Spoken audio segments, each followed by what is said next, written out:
topic for the guided meditation is clarity.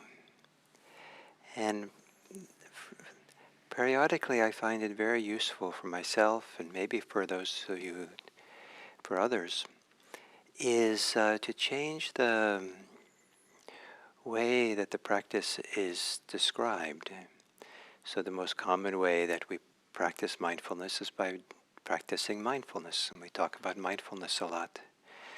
Sometimes I like to use the word awareness. Sometimes I like to use a very simple word, noticing, because noticing frees us from a lot of the associations, expectations we have around what meditation is and what's supposed to happen. And it's best with mindfulness to kind of be free of expectations, free of ideas of what it's supposed to look like, and to discover how to make it very simple. So one of these words, alternative words, is clarity. To have a kind of attentional clarity that I liken to, sometimes I've driven or walked in very dense fog, and could only see kind of just a few feet in front of me. Had to drive or had to walk extremely carefully, and the scope of attention was just what's in front of me, a few feet, and with no idea of what's going on in the wider world, 10 feet away or 20 feet away, walking down the sidewalk in some city, and just a dense fog. And then the fog clears. And now maybe there's been rain overnight, maybe there's been a wind, and the soot and the smog is out of the air, and now it just seems so clear, the air is so clear, and the eyesight, if I have my glasses on, is very clear, and the clarity now allows the eyes to take in a lot more, both directly and indirectly, than I could have when I was in the dense fog. So this waking up to clarity, looking for how can we be aware with clarity. What is it to be clearly aware? To have attention, have a kind of silent clarity to it. So there's not a lot of thinking, analyzing, judging, commentarying on the experience. What is the fog that we have that prevents us from having a wide open, wide, expansive sense of clarity in being here, just now, in the present moment? And in terms of the mindfulness practice instructions that we give, as I've been doing the last few weeks, we do offer the instructions systematically with breath, body, the emotions, thinking, to a point where we can practice all of them together in a wide sphere of clarity. They all have their place to be simply known, simply recognized, simply, gently approached and seen for what they are. But in this wider field of clarity, where there can be a deep settling, a calming, clarity which is peaceful. So to begin,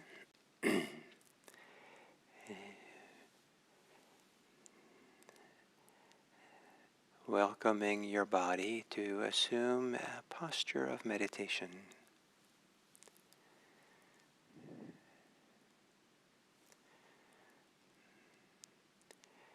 Giving a little bit of care to some of the details of that posture. So the hands are placed in a supportive way, the feet and legs. So the back is balanced, a little straightened, in a supportive way for clarity.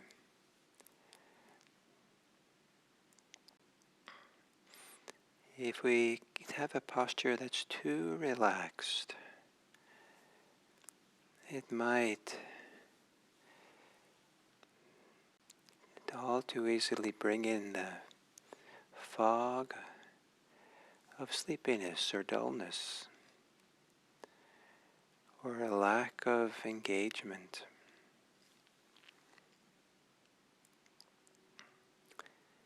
And gently closing the eyes,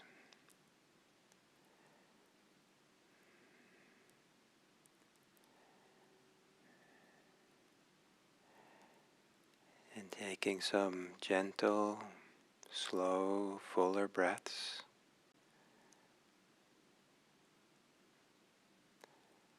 Maybe with breathing in more fully and exhaling a little longer than usual. A little bit like the windshield wipers, gently clearing the water drops from the windshield. Gently pushing away or dropping or all the drops of thoughts that interfere with the clarity of seeing.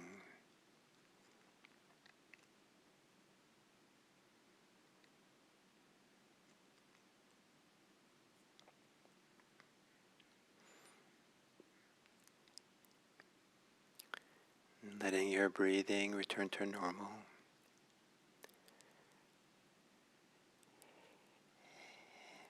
And if for a few moments at a time,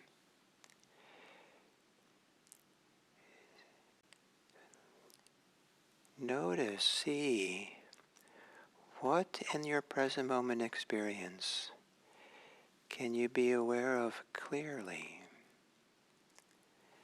Maybe because it's obvious or it's ordinary, it's not complicated.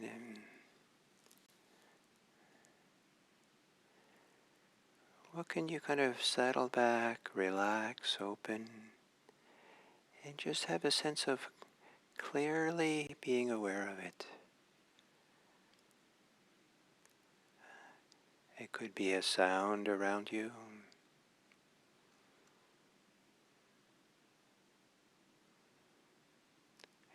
It could be some physical sensation in your body that's uncomplicated, untroubling, but it's possible to tune into it for a few moments so you get a feel for what it's like to know, sense clearly with a silent, calm mind.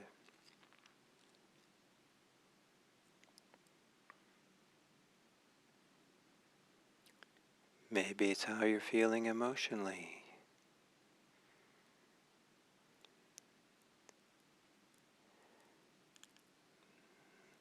Or maybe it's the thoughts that are coming through.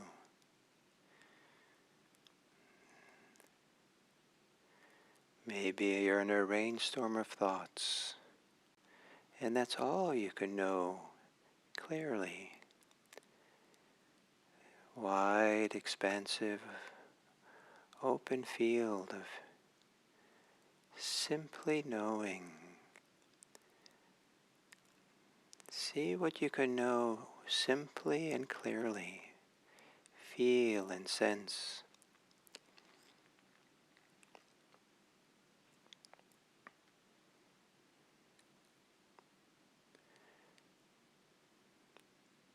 So you can get some feel for what it's like to have a clarity of mind, clarity of attention.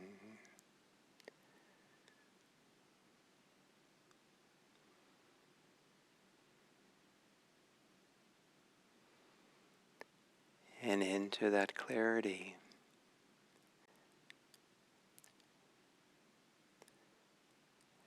Welcome your breathing, the sensations, experience of breathing in and breathing out.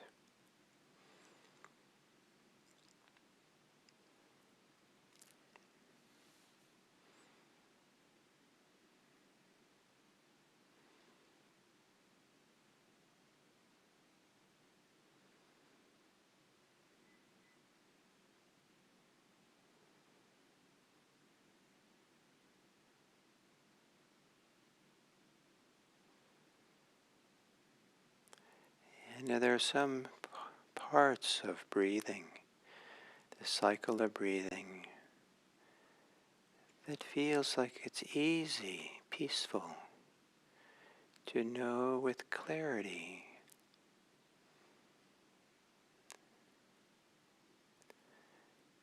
As if the mind is spacious, the part of the mind that's untroubled, that can simply be here to feel and sense and know.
As if the breathing, as if your body's ability to feel and sense is like the warm sun that's dispersing the fog or lifting the darkness of night. With each inhale and each exhale,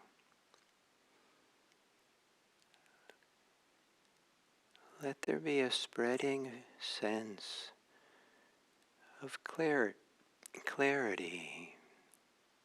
spaciousness, maybe stillness,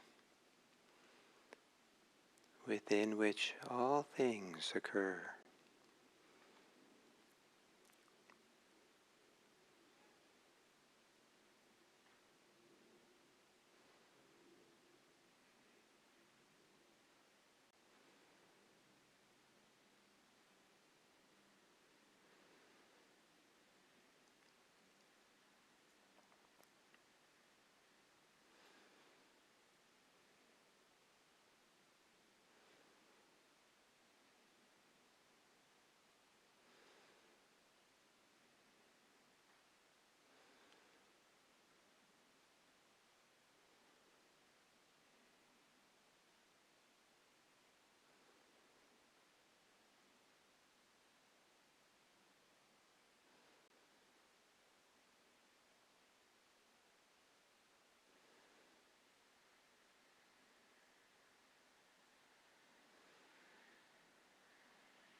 Clarity can hold everything that's happening to you.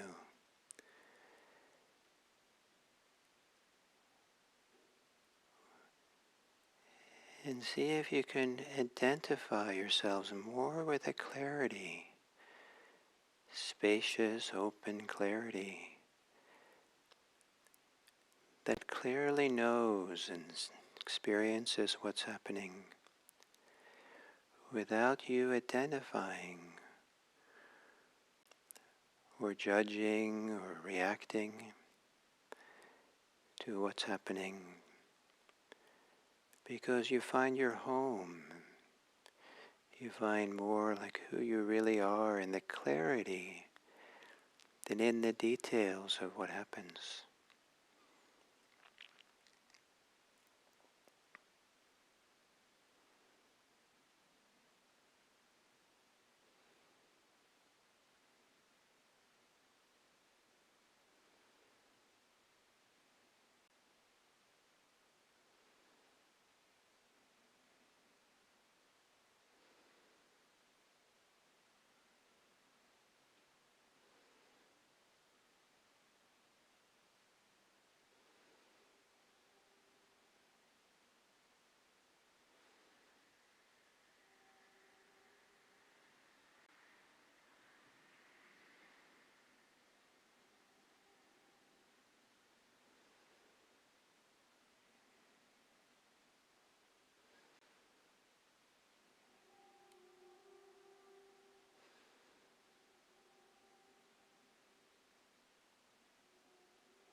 Whether it's breath, breathing, sensations of the body, emotions and feelings, thoughts,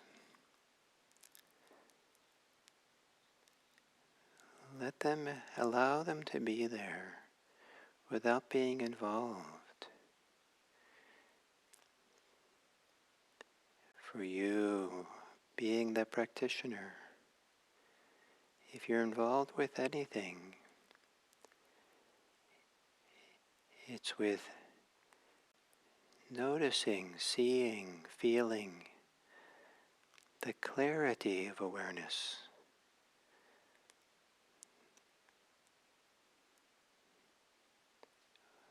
within which all the others happen.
experience of clarity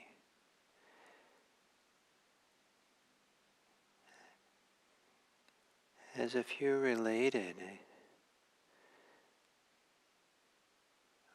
ways of being, ways of feeling about awareness.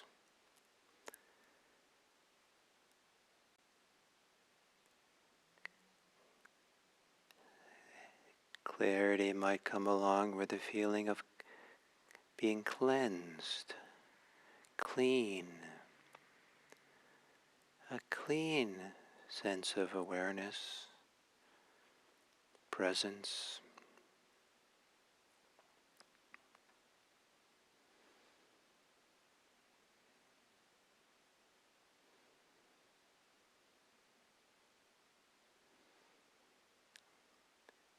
It might come with a sense of space, spaciousness, space that peacefully contains whatever is within it. Space does not contend or judge.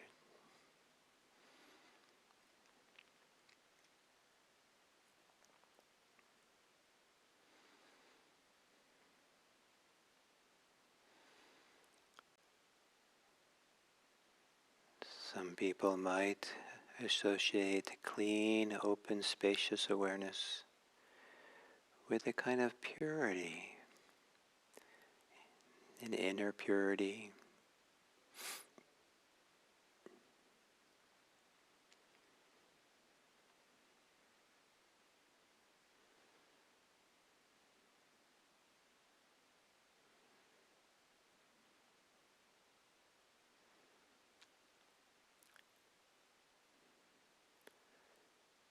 Some people might associate it with a feeling of timelessness,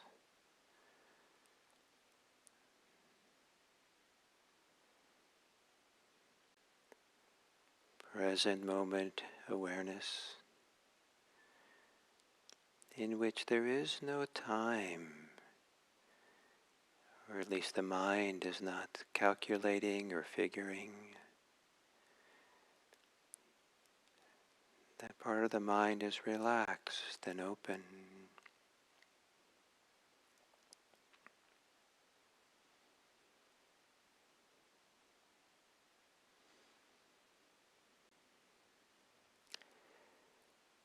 And as we come to the end of this sitting,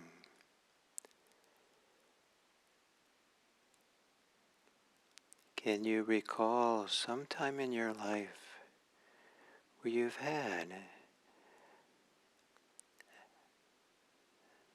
a clear sense of clarity, a clear sense of awareness, clarity of awareness, clarity of presence, clarity of mind and heart?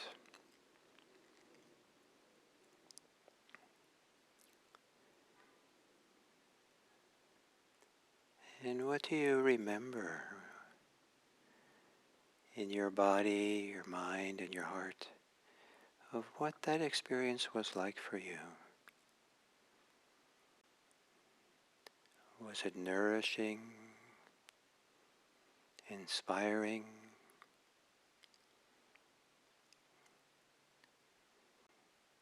Did it teach you something important?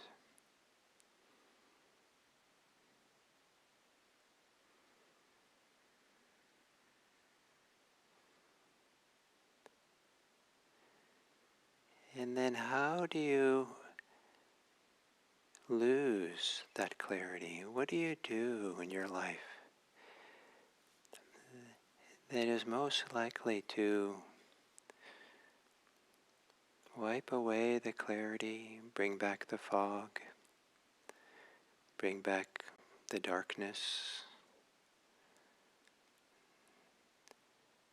For what do you sacrifice your clarity?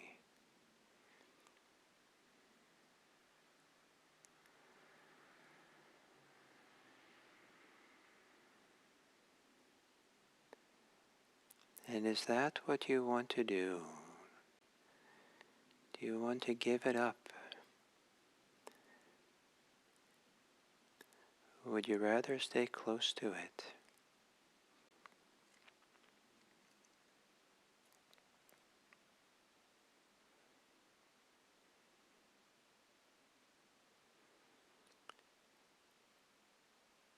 One of the benefits for clarity, a clean, open, spacious awareness, is how it can be a medium for a clear transmission of kindness, goodness, warmth, compassion, and friendship.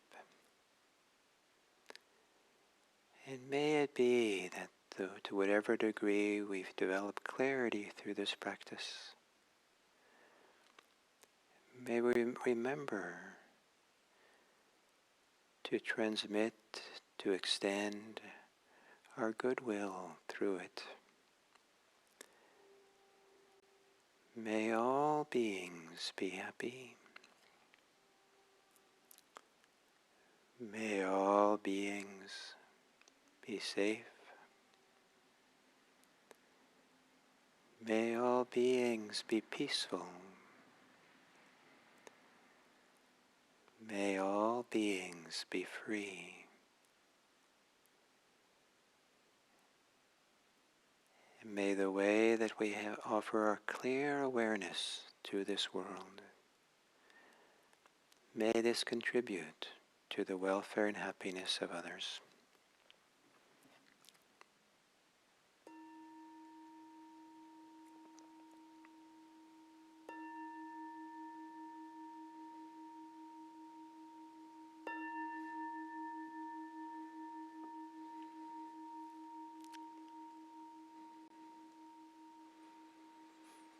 Thank you.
Hello and welcome to this fifth talk on the 5 precepts and their connection to the basic instructions in meditation.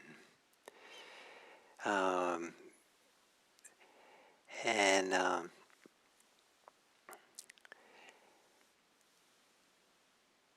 so the the fifth instructions in basic mindfulness meditation, that the fifth area of practice, is bringing the first 4 together. The simplest way of giving the instructions in mindfulness is be attentive to everything. There's nothing outside of awareness. There's nothing which is unacceptable for the purpose of being aware. It might be unacceptable and sometimes for other reasons. And hopefully we have a lot of wisdom and compassion for knowing what that is. But for awareness, the kind of the beauty, what's inspiring, what's freeing, what's liberating about awareness is when awareness has no attachments connected to it. It has no drives, no compulsions. That there's a open clarity and open spaciousness and open availability to whatever is happening as it's happening, whatever is happening in the present moment, here and now. And of course, we have to navigate past and present. We have to navigate our thoughts. But it's possible to do so within this wider field of clarity, as opposed to what can often happen is we collapse into, we get preoccupied into our thoughts, our concerns, our desires, our fears, the details of what we're doing. And sometimes that's a beautiful thing to do, wonderful thing to do. It's nourishing even to really get focused on something. But but the idea that we can do that without kind of sacrificing, without contracting, without getting attached. And so this reference point of clarity, the reference point of openness, of have kind of really feeling clean within. And I associate clarity of attention, where the mind is open, wide, available to experience. Also with a kind of inner ethical purity, ethical cleansiness, to feel really ethically clean inside. And this was one of the big surprises to me when I started doing Vipassana retreats. The way in which, as I went deeper and deeper into this practice, there started to be this unusual feeling in my chest, my heart area, that eventually only word I could, concept that I could refer to it was a kind of ethical purity. So it wasn't some idea, it wasn't some, it wasn't some concept. It was just something that grew and evolved within that was so nourishing, so satisfying, so freeing. So the instructions of mindfulness practice is to learn how to be mindful of breathing and keeping that little bit at the center as kind of the home base. That breathing's always with us, and to have that with us, helping us not to get caught by things, is very useful. To be mindful of the body, so much of our intelligence and love and care is experienced through the body. The more we can live in the body, the more intelligence we have. To be aware of our emotions. Emotions are a rich and important part of human life. And to have them part of the family of who we are, the connection of what's happening here. And then thinking. Thinking is invaluable too. It's also a trap that we get caught in. And how to learn how to think wisely, clearly, with kind of deep contemplation, rather than being lost in preoccupations and fantasies and delusion, is one of the great tasks of life. And so to bring mindfulness to thinking. But then, with all that as a foundation, learning something about how to be mindful with each of these things, areas, then we're ready to have a more spacious, inclusive awareness that in its own time can be aware of all these areas, not all at once, but as whatever is predominant. But it's more of a feeling, not so much that we're going out to experience, to feel different things, but more that in the clarity, things are just arising, appearing, and we are being present for it. We're seeing it and knowing it. So at some point in this practice, the practice becomes all-inclusive, and it starts becoming a reference point for it becomes clarity. And that's also a very important reference point for the fifth precept. The topic of this week is to connecting the precepts with the instructions in mindfulness. And as this inclusive clarity becomes stronger, and then it becomes very clear that very obvious ways in which we lose that clarity. And maybe while we're losing it, sometimes we don't realize how much we lose. So with alcohol and drugs, sometimes this recreational use, this entertainment use, this way of self-medicating, self-soothing, escaping, that happens through alcohol and sometimes drugs, is we lose the clarity in which there exists wisdom, the clarity in which we really understand ourselves, understand the world around us, and it can feel like a great loss. And I remember when I first was introduced to meditation when I was a teenager in college. It was a Hindu form of meditation, and I was required to stop smoking marijuana for a month. And I didn't smoke much, but I did a little bit. But I loved the clarity that came when I wasn't smoking anymore. Even though smoking marijuana created its own kind of clarity of sorts, it was a qualitatively different to have that cleared away and to start to meditate in this kind of clarity, in this kind of settled mind, peaceful mind. And so the precept of not intoxicating ourselves with alcohol and intoxicating drugs is, after a while doing this practice, does not become an ethical precept so much, but rather becomes a precept of wise living, of preferred way of living. There is a precept for how not to lose and diminish ourselves through something which takes away our clarity, takes away our intelligence, takes away a deeper sensibility that's growing through this practice. To intoxicate oneself goes against the grain, goes in the other direction of where the mindfulness practice is bringing us. And at first, this might not be obvious. And so if you're meditating regularly, maybe you don't have to worry about it, because sooner or later the meditation will reveal something that's better than alcohol, something that creates a better ambience, a better atmosphere, better relationships, better connections to oneself. And it becomes just the preferred way of living, the wiser way of living. So that the precepts, including the fifth one, not intoxicating ourselves, is not exactly an ethical choice, but rather a wisdom choice, a choice out of a kind of inner health that we want to maintain, an interpersonal health we want to maintain, so that no longer drinking alcohol or taking these kind of intoxicating drugs is not a should, but is a wish, is an aspiration, is an inspiration, because we don't want to sacrifice and lose something that's precious, or we want to return to this deeper, more valuable place of being.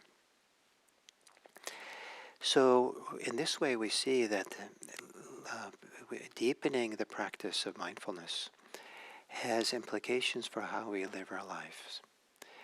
By deepening our practice of meditation, we no longer want to harm others, the first precept. We no longer want to steal or take what is not a giving, the second precept. We no longer want to engage in sexual misconduct, harm through our sexuality, the third precept. We no longer want to lie, the fourth precept. And we no longer want to compromise our clarity, our wisdom, our intelligence through becoming intoxicated, the fifth precept. And so in this way, the practice of mindfulness and what can be called the ethical precepts, the ethical life, are completely integrated and inseparable from each other. And not a few people who practice mindfulness had no interest in the precepts when they started, but as they developed and grew in the practice, the precepts became obvious. Precepts became inspiring. The precepts stopped being something we should do, but something that we wanted to do. And the precepts that didn't become prescriptions of what we should do, but became descriptions of how we were, what we'd become. So I hope that this week of connecting the instructions in mindfulness with the precepts has enriched your life, has given more body, more fullness to both, give more fullness and depth to the mindfulness practice, and a more fullness and depth to the precepts. So thank you. So a couple of things. I'll be on vacation next week, and so next week we're going to do a replay of the series of talks I gave for 7 a.m. 3 years ago in 2022 for the end of the year, and about how to be available for change, how to be available for the practices and what's coming. When I return at the beginning of the year, the plan is the series that I'd like to do, and I don't know how long I'll do it for, but what I'd like to do is the series on the Brahma Viharas with the divine abodes, the 4 different primary forms of love and care that we have in Buddhism, which is understood to be a meditation practice in itself. And so I want to offer you those instructions and that practice for the beginning of the year. And finally, I'd like to, if it inspires you, I'd like to point you to the end of the year letter, fundraising letter that IMC has. You find it on IMC's website, and you also find it on the home page. You also find it on this YouTube descriptor of this this broadcast on YouTube, kind of probably just underneath to the left of the video. There's a link to the fundraising letter, and if you are inspired to offer support for IMC, I'm very grateful. And I'm very grateful for all of you who've been part of this YouTube, for all are part of this year. I think that it's a wonderful way of beginning the day. It's a wonderful way of being in kind of mindful community, and a wonderful opportunity for me to offer these teachings and in a different format than I'm used to with. I want to thank you all, and I wish you a wonderful beginning of the year, and I'll be back here on, I believe it's the 5th of January. Thank you.